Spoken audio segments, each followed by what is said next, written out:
আসসালামু আলাইকুম। এবার বাসে ঘটলো একটি বিরল ঘটনা। সচরাচর এরকম ঘটনা ট্রেনে কিংবা আন্তর্জাতিক প্লেনগুলোতে দেখা যায়, তবে বাসে এরকম ঘটনা খুবই কমই দেখা যায়। আন্তর্জাতিক ফ্লাইটে কিংবা রানিং ট্রেনে আপনারা অনেক সময় দেখবেন যে সন্তান জন্ম দেওয়ার ঘটনা, তবে চলন্ত বাসের সিটের ভিতরেই সন্তান জন্ম দেওয়ার ঘটনা এরকম বিরল। নাবিল পরিবহনেরই 204 নম্বর এসি বাসে এরকম একটি ঘটনা ঘটেছে, যেখানে রানিং বাসে জন্ম নিয়েছে একটি শিশু। উক্ত মা এবং শিশুকে সারা জীবনের জন্য ফ্রি ভ্রমণের সুবিধা করে দিয়েছে নাবিল পরিবহন। নাবিল পরিবহনের ফেসবুক পেজ থেকে একটি দেখা গেছে পোস্ট, যেখানে লেখা হয়েছে আজ ভোর 5:46 আমাদের গাড়ি নং 2786 204 নম্বর এসি হুরিঙ্গামারির পথে পলাশবাড়ি অতিক্রম করার সময় একজন মহিলা যাত্রীর লেবার পেইন ওঠে।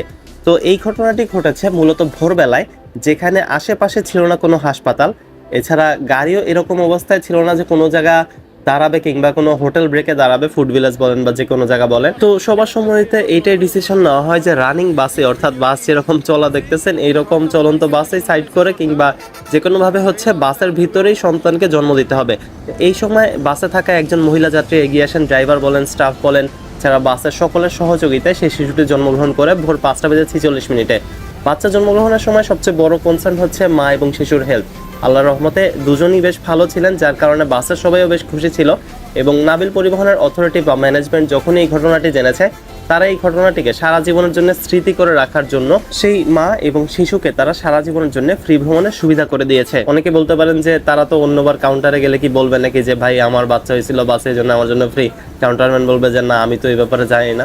তো এইরকম যাতে না হয় সেজন্য হয়তো তারা সারা জীবনের জন্য তাদের ভিআইপি করে দেওয়া আছে। তো তারা যখনই টিকিট কাটবে সেই নামে হয়তো সেটা ভিআইপি আকারে শো হবে। তো নাবিল পরিবহনের পেজ থেকে এরকম একটি পোস্ট পাওয়া গেছে। এখন তাদের সফটওয়্যারে অলরেডি এটা ভিআইপি করে দেওয়া হয়েছে নাকি সে ব্যাপারে আমি শিওর না, তবে অনেকেই বলতেছেন যে এই সন্তানের নাম ছেলে হলে হবে নাবিল, মেয়ে হলে হবে নাবিলা। বাংলাদেশের লঞ্চে কিংবা ট্রেনে আপনারা এরকম ঘটনা অনেকবার শুনে থাকলেও বাসে এরকম ঘটনা আসলেই বিরল। আর বাস কোম্পানি বলেন, লঞ্চ কোম্পানি বলেন, যারাই বলেন সবাই এটাকে একটা শুভ লক্ষণ মনে করে কিংবা একটা ভালো দিক মনে করে।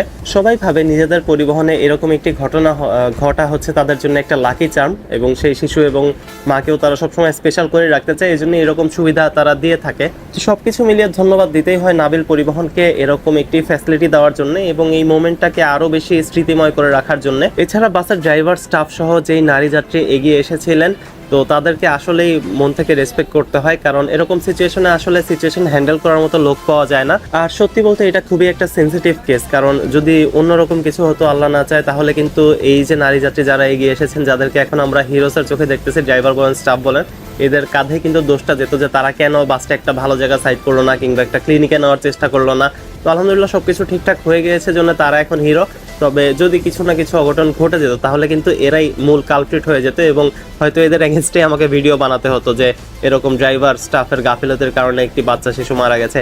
তো এনিওয়ে, ধন্যবাদ জানাই নাবিল পরিবহনকে, ধন্যবাদ জানাই সেই সকল মানুষকে যারা এগিয়ে এসেছে, সাহস জুগিয়েছে। পরিবহন জগৎ রিলেটেড এরকম আরো ইন্টারেস্টিং তথ্য জানতে চ্যানেলটি সাবস্ক্রাইব করে পাশে থাকার অনুরোধ রইল।